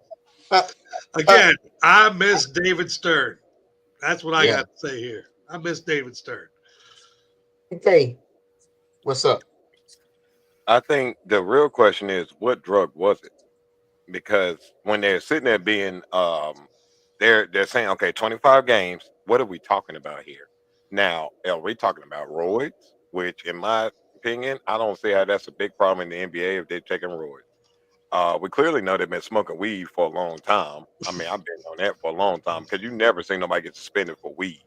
So we know it ain't cocaine or no other harsh drug. So just say the man did steroids to get it over with. Stop acting like you're not protecting the brand. The problem is you need to put it out there and stop making it seem like people don't do this. If he did the crime, tell what it is and move on. Well, it has been released. It's tramadol. Tramadol. So it's tramadol. He thought he was taking Paradol, but it's tramadol. And now I can see the kind of resemblance, but as a player, you have to take that responsibility. What's going inside your body? If they give you something, you're not just gonna take it. You go read, hey, what's this? That's your first instinct. Like, hey, what does it what's do? this here? Right. Tramadol is a banned painkiller. Yep. Tramadol. And my thing is, why are they so closely named? Right. And so I can understand given the chance to make an honest mistake, like an A and an I look like each other. So he took it because he was in pain. So they're saying that him being high possibly is the problem. Well, it's a banned substance in the NBA. It is banned because tramadol is more potent and it's got high. It speeds up your heart. You can't be running. Yeah, it's banned for a reason in the NBA. Okay, okay, that's fair. What you got? Ladies and gentlemen of the jury panel, every athlete who has ever been busted for taking some type of drugs in professional sports has this excuse. In professional sports, the organization and the league that you are a part of gives you a list of banned substances, banned medication, banned whatever that you cannot put into your body. Last time I checked, professional athletes look at certain foods and will dissect a food. Oh, I can't put that in my body. That's processed. Or that has this chemical, that has preservatives, that has whatever. So why can we not do the same thing with the medications and the painkillers and the substances we put into our body? It's just kind of crazy. You see it every year in baseball. Someone gets busted and they say, "Oh, I didn't know that I did it. It was a mistake." Okay, well, it's convenient for you to make that claim because no one can go back and say, "Oh, did they do this on accident or did they do this on purpose?" Take take your suspension and keep it moving. Don't do it again because you could be suspended for a whole season next time. And so when I first read this, I thought that I read it as the Milwaukee Brewers instead of the Milwaukee Bucks, and I was like, "Well, 25 games isn't anything in baseball, you know." And but 25 games in the NBA is a bigger deal. Third of the season. And so I look at it and I say, okay, well, sucks is suck. It's not like the Milwaukee Bucks were going to do much anyway. So see you next season. D minus. It's a. I have a different view about this, man. With the Southern stuff, man. You know, they have to have a better understanding, a better rule with this, man. Because like you guys said, they inject stuff in their bodies and they don't know what they really injecting. I think this is something they need to just look over sometime. I think how many people smoke weed and do all this other stuff on a daily basis, man? Like they're gonna do it or whatever situation is, but I think that they need to have some type of I'm not saying let them do what they want to do, but have some type of I don't know how we can fix this, man, but because it's a problem every time you look up, man. It's a problem. I mean, honestly, this is about money, you know, D minus. Yeah, I know. It's the NBA not wanting to get sued. Like if you're on tramadol, tramadol is known to speed up your heart. If you're not, I mean, it's a painkiller. If you're in pain, you're probably not running a basketball court. Okay, so if your heart speeds up and you die, you have tramadol in your system. You just lost all your insurance money. Yeah. And I'm talking about what kind of the type of medication you want, the type of drug I think should be some type of some kind of word. Give them some kind of drug they can take. Right. When they're in pain and still running the court. I'm with you. I totally agree. Think about the cocaine and all that Michael talked about in The Last Dance in the 80s. Facts. You never heard anybody go down for any recreational drug or anything like that. But then as soon as you hear something that's a performance enhancer, now it's a bigger issue. And that's what I was, exactly. I was chiming in on that part. That's why I think it's weird about the NBA. Every sport has sometimes, baseball doesn't do it either, that when it comes to weed or certain things, you never hear about it. But if it's steroids, now they want to bring it up. I don't like that. Like Marshawn Lynch was just on his podcast the other day, and they were talking about the Super Bowl and stuff, and he was talking about how he gets like this crazy anxiety, you know, because the Super Bowl they do like the media day where people are just from every media outlet are asking you all these questions. So he gets anxiety from all that type of stuff. So he was talking about how he smoked like all types of weed. You know, he was blitzed the whole day. More power to him. If that's what you want to do, cool. But like you could have easily, like a guy like Marshawn Lynch, you could look at him. He's from Oakland, you know, he lives a certain type of lifestyle. You look at a guy like that and you're like, oh yeah, that guy's probably high. So like if the league wanted to drug test him, they could have drug tested him like crazy, but they just didn't because he never got into trouble, you know. So I think sports leagues as a whole do this thing where they're like, oh well, we like that guy, or we don't want to cause problems, and he's not causing us problems, so they kind of like sweep it under the rug and like, you know. But these leagues can be drug testing tons and tons of players. I remember back in the day, Rashard Lewis played for the Sonics and he was getting popped for weed left and right. And the NBA is like seriously relaxed on the whole weed thing. Like, listen, weed is legal in more than a third of the states in the United States. And it's just going to keep going that direction. And it's going to get legal more and more places. And so like, it's not really that big of a deal. So, all right, Kunta, let's move to the next story. All right, next story. Let's talk about this hockey game, Thursday matchup, U.S. versus Canada. The Canadians still saying it's their game. So I mean I think they have a legitimate reason for that because as you know, they're quick to remind you that they still have the most trophies, which they do, the most medals, and they produce the highest percentage of players coming out of that era.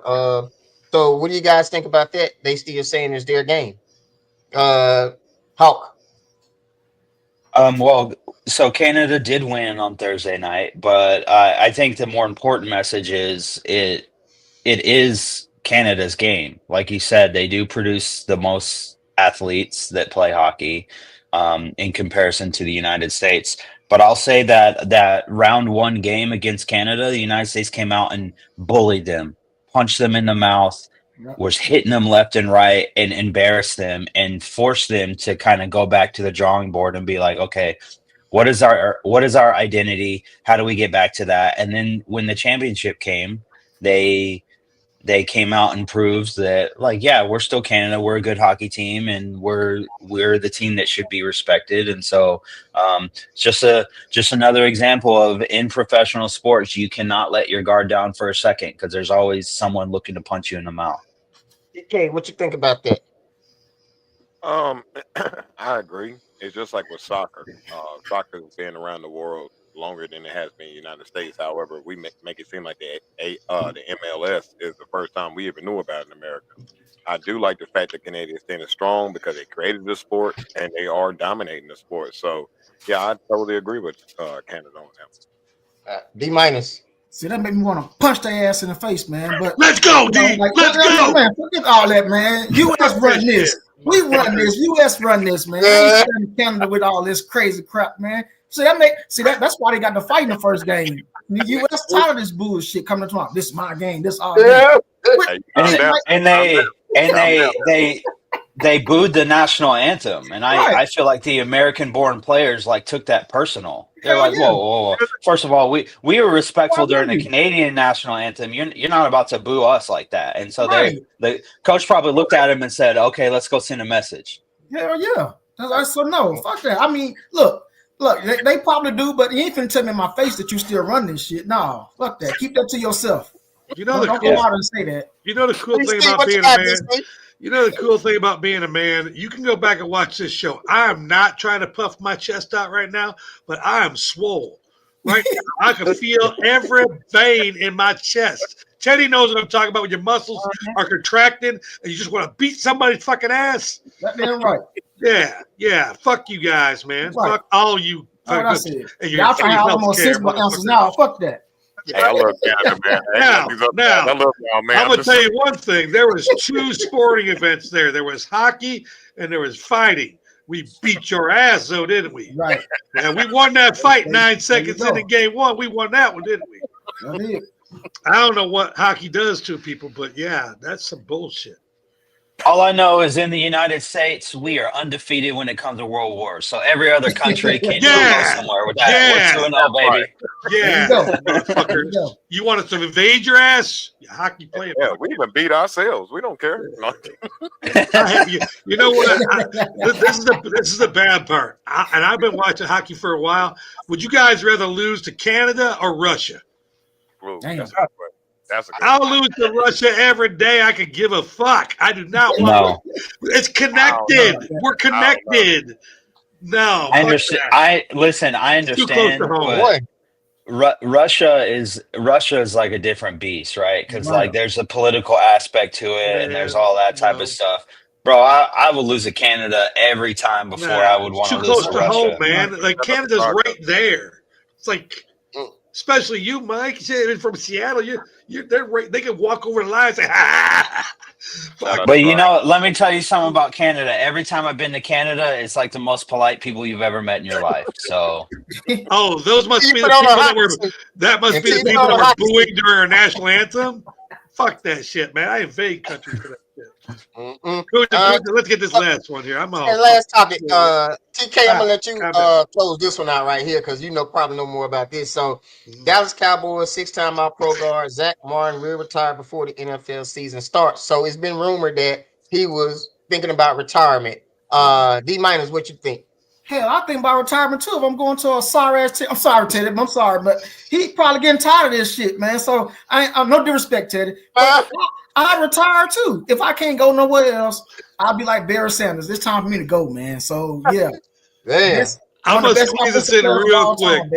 I don't want to disrespect Teddy. I'm just gonna say ditto. Hawk, I know why he retired. He went up there and he said, "Hey, is Dak still the quarterback?" Yeah, man, I'm fucking out of here then. I'm out of here. Yeah. What you got, man? Listen, since the day that Zach Martin stepped into the NFL, he was the best at his position, 100%. league-wide. No conversation. He's had more. I think prior to this last season, he had more Pro Bowls than he had holding penalties called against him, which is a mark for a legend, right? The thing I remember most about Zach Martin was the year that he got drafted was the year of the Johnny Manziel draft, and they were showing Jerry Jones in the war room getting ready to make his pick, and everyone was saying, "Oh, Johnny Manziel's on the board," and if you know anything about Jerry Jones, you know he wants to go. It's that dollar sign, and he knows if he gets Johnny Manziel, it's all about that dollar sign. And for the first time, I was watching it, and in my mind, I said, "Oh, he's taking Manziel right here." And then he drafts Zach Martin, and you're like, "Oh, wait, he actually did the smart thing. He didn't do what his gut is telling him to do." And boy, did that pay off, because the decline of Johnny Manziel and the consistency and the anchor that was Zach Martin was a good thing. So if he retires, good for him. Close us out, man. I'll keep this brief. And thank you all for bringing that up. That was one of those days I was like, thank you, God, that Stephen Jones stepped up to his daddy and stopped him from that mistake. Zach Martin, what a career. I think you mentioned so many of the great accolades. One of the great linemen of the NFL, not just the Cowboys. When the league respects you as much as every other team that does, again, all biased aside of the Cowboys, I think everybody in that league, the one that gets Zach Martin, knew he's probably the best right tackle in the game, in the history of the game.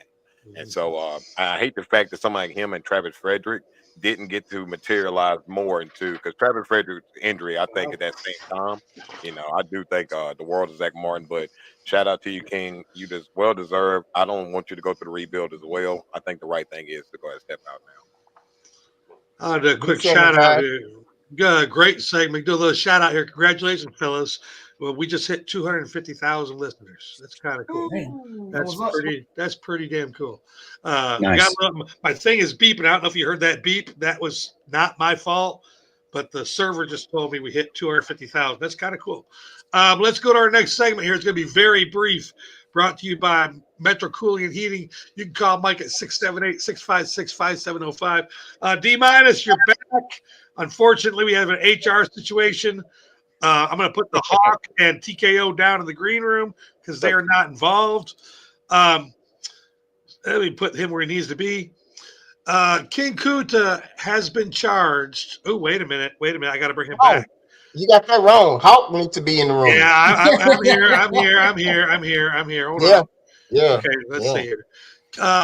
D minus, King Kunta has been charged by the Hawk for giving out answers while people aren't listening, a third-degree felony, and we lost track of his visits, so we're starting fresh. This will be Kunta's very first official visit to HR, because now we're actually tracking them. DC, so let me stop. Hold on. D minus is going to run this. I'm going to leave. No, DC, you have it backwards. You got it backwards. DC, y'all listen. Okay. Go ahead. You got it wrong, DC. I charged Hawk with that. Remember? Do I have it backwards? Oh, yes. Hold on. I got this. My bad. Yeah, I can't say nothing, man.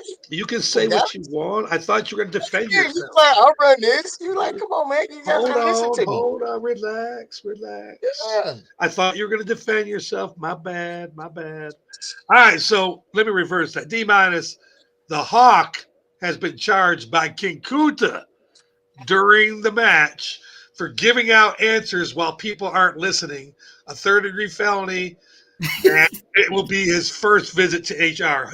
So you're here to talk to the Hawk on King Kunta's behalf. My bad.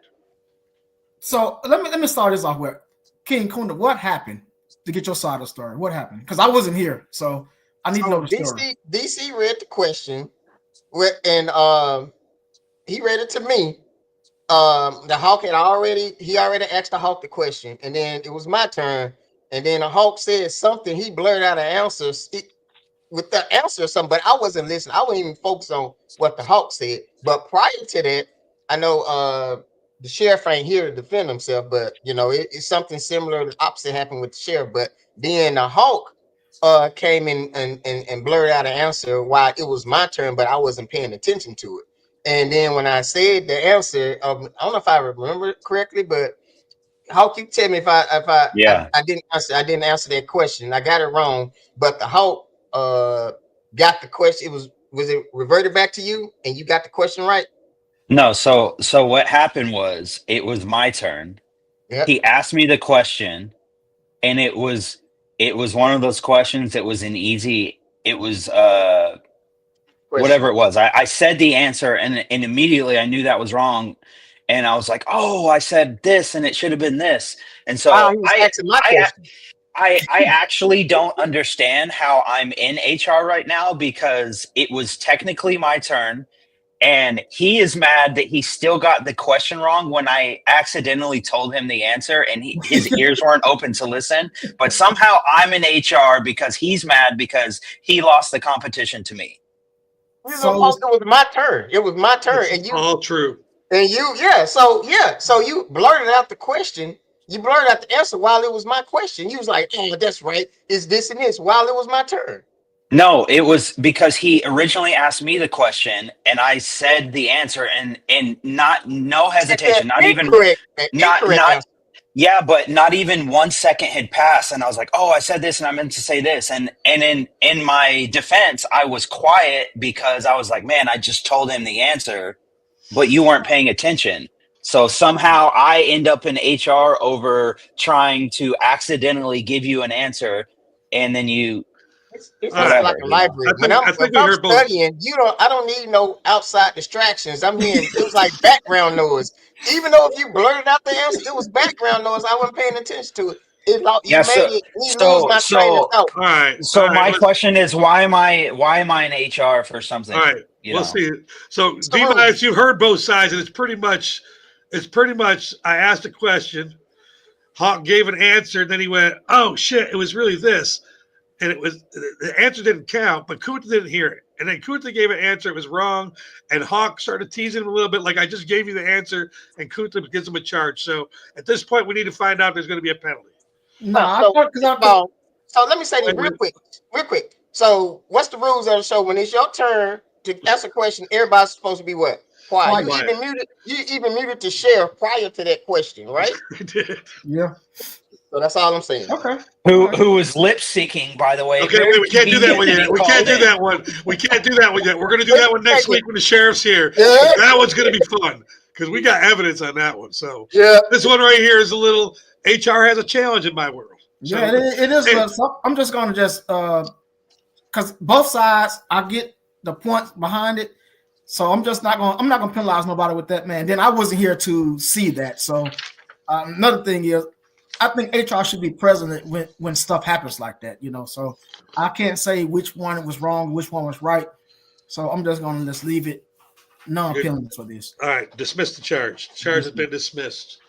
All right. So we're going to go straight into this. It's going to be awesome because we got 4 people here. D MInus, just so you know the rules, when it's your turn, you have a chance to answer with one answer. If you give other answers, I'm adding this new rule, and people don't hear it, fuck them. Okay? Now we know that rule. Okay, so basically when it's your turn, if you get it right, awesome, we move forward. If you get it wrong, it's going to go around in a circle. If everybody gets it wrong, everybody that went out comes back in. If somebody gets it right, that person's out, they get muted. Hawk has won 2 times in a row. So, Hawk, you will determine the order we go in today. Let's see. King Kunta can go first. See, Mike I will has a go strategy. I will go second. I knew he was going to do that. D minus will go third, and TKO will go last because he probably knows the most about wrestling out of all of us combined. So, I would hope I know a lot about wrestling because I've been a lifelong fan, but TKO is an actual wrestler, Yeah, so this is gonna be fun. he knows the most. Yeah. So sorry, TKO, but you have to go last. This is the strategy. That's cool. So I did 50 questions, and I figured we'd get deeper than we did. This is the third show with 50 questions, and I'm only at 14. But at that defense, TKO and D minus have missed both challenges.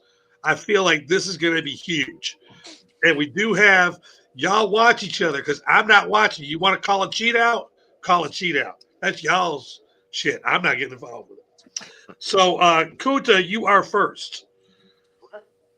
Which female wrestler won the CBS Breakthrough Wrestler of the Year award in 2019? Did Trish Stratus? Trish Stratus is wrong. Hawk. Is Kunta going out for the first one? Give me Charlotte Flair. That is wrong. D minus, you could take out two people on the first question. You said CBS. Which female wrestler won the CBS Breakthrough Wrestler of the Year award in 2019? I'm gonna say Bianca Belair because I think that is also incorrect. TKO, your first time here, you could just win the match right here by saying the answer. Because D minus took what I would have said. I was saying Rhea Ripley. Rhea Ripley is correct. This challenge is over. TKO. Oh, TKO, you've got 30 seconds of time.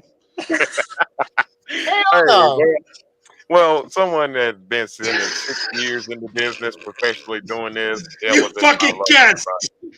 Russ. It was all luck. No, it was really true because I was going to say one Bianca. question. I was going to say Bianca until that's what I thought. That's what I thought Bianca. Bro, one question though. One question. Great sponsor. We're gonna have lots of time to talk about Metro Cooley. Remember, the biggest thing is at that time you already had Charlotte was up. You already had Sasha, Bailey, everybody in the 4 horsewomen. So the next row, the other answer I would have said was Oscar. That would have been the other. So the good news is next week we will have WWE Part 4. Next segment's coming up here. It's called I'm Just Saying. It's brought to you by I'm pushing the wrong buttons. It's brought to you by One Condoms. Oh my God. One question. I am so disappointed when I thought it was gonna happen.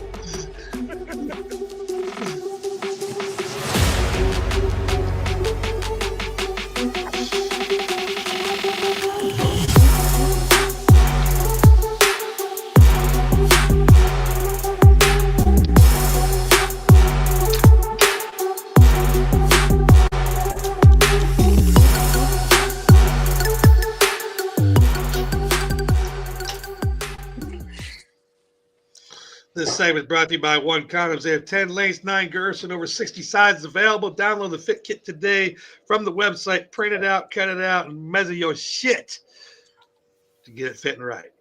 All right, today's I'm Just Saying great segment designed by Kunta is going to be in honor of Black History Month. We all took an athlete of some sport, and we're going to highlight them.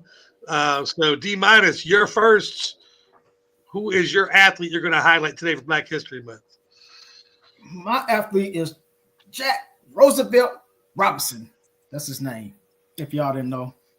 Born on January 31st, 1919, and passed away on October 24th, 1972.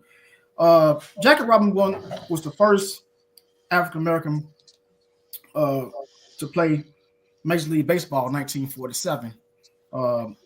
Brooklyn Dodgers signed with the Brooklyn Dodgers, man. It ended racial segregation for professional baseball. We neglected black players from playing. They had the Negro League that's been going on since 1880s. A little bit about Jackie Robinson. He was born in Georgia. raised in Pasadena, Florida. He was a four-sport athlete. I didn't know that. He was also known for all his baseball and becoming a star player in college for the UCLA Brewers football team. Following his career, he also was drafted in World War II, but was court-martialed, refused to sit in the back of a segregated army bus. Afterwards, he signed with the Kansas City Monarchs of the Negro League, where he was called the Olive Branch. This guy named Ricky, general manager of the Dodgers, thought he'd be the perfect candidate to break up the color barrel in Major League Baseball. Jackie Robinson, man, he had a lot of accolades with his career. One of the first black players to play in Major League Baseball. I think I wanted to highlight him because of that. And he broke the barrier for Major League Baseball. Shout out to Jackie Robinson, man. One of the best players ever to do it, in my opinion. Jackie Robinson. It's my highlight. Awesome. TKO. I figured it was either going to be him or Joe. So, who is your Black History Month athlete? Thank you, DC. I would have to start off with saying there's been many great champions of our time that's African American, but one that stands out more than anybody else is Cassius Clay and also Muhammad Ali. Cassius Clay, what a career. I mean, when we look at the pinnacle at the top, we look at Michael Jordan when it comes to basketball. Muhammad Ali was that for boxing. Also, his stance against going into the Vietnam War, because he knew he had no place of being over there because of his religion, and also these people didn't do nothing to him. I know it's a controversial war, but this man was willing to drop his title and serve time in prison for what he believed in. So for me, that gives me more as a black individual in this country to know that you got to stand on what you believe in first, even if others may not like your decision. It starts with you. And then again, his message of peace to everybody, even though he was a gladiator in that ring, one of the best of all time, the best on the microphone, the way he moved his foot. Also, a lot of people don't know this. He's never been knocked out. So when he lost to Joe Frazier, he lost by decision. He did not ever lose by knockout. And so when we think about the greatness of all time, that man was willing to go 12 to 15 rounds, because that time there was longer rounds. He's willing to do that with anybody, go toe to toe and never sit there and back down, never quit. And so I would like to say for the month of February that thank you, Muhammad Ali, for being an excellent example for all people that with your religious belief that God is love, or in your case, Allah is love, that you've shown that to the rest of the world. And we want to thank you for everything you've given us as, Americans that love your sport and boxing fans. You're a phenomenal person. And we thank you for the legacy and the trailblazing you've done in boxing for us. Great segment, TKO. Hawk, I'm going to let you go next. Who is your athlete for Black History Month? Okay, my athlete for Black History Month is Jesse Owens, the track and field athlete. Sorry, TKO, but he did go to Ohio State University. So Jesse Owens won 4 gold medals at the 1936 Olympics: sprints, long jumps, 200 meter, 4x100 meter relay, 100 meter. And the big deal is this, right? These Olympics in 1936 took place in Berlin, Germany. And in the crowd, as he won these 4 gold medals, you saw a black man win 4 gold medals in front of Hitler himself and a bunch of other high-ranking Nazi officials. And there's an iconic picture that shows Jesse Owens on the podium with other people who were receiving medals, and him and I believe it was the guy that won the silver medal are the only ones not giving like that Nazi salute. And just to stand up to someone who had that much power, like Hitler, in the midst of all the craziness that was going on in the world, and for that person to stand up to be a person of color is a major thing. And so one of the things about Jesse Owens that's very interesting, they call it the 45 best minutes in sports. They had a Big Ten track and field meeting, and in 45 minutes, Jesse Owens set 3 world records and tied another at a Big Ten track meet against Michigan. Once again, sorry TKO, it was against Michigan. And ESPN actually ranked Jesse Owens as the 6th best athlete in North American sports of the 20th century. So just a true pioneer. You know, we're talking about the 30s when he was doing all this stuff, and it was a time that was fueled by racism, just coming off the backs of slavery, and just to see a person of color compete at a level like that is the top that it can go, to be in college, like all of those things that many people of color throughout our nation's history have dreamed of. He achieved it at a young age, so hats off to him. Great segment there. I'm going to do a shout out. The sheriff wanted to do Ken Griffey Jr. We're going to just shout Ken Griffey Jr. off and Senior to both of them. I was going to do Rod Carew, and I did some thinking, and I need to do Dusty Baker. Johnny B. Dusty Baker Jr., born June 15th, 1949, because not many people know he started his career as a Brave.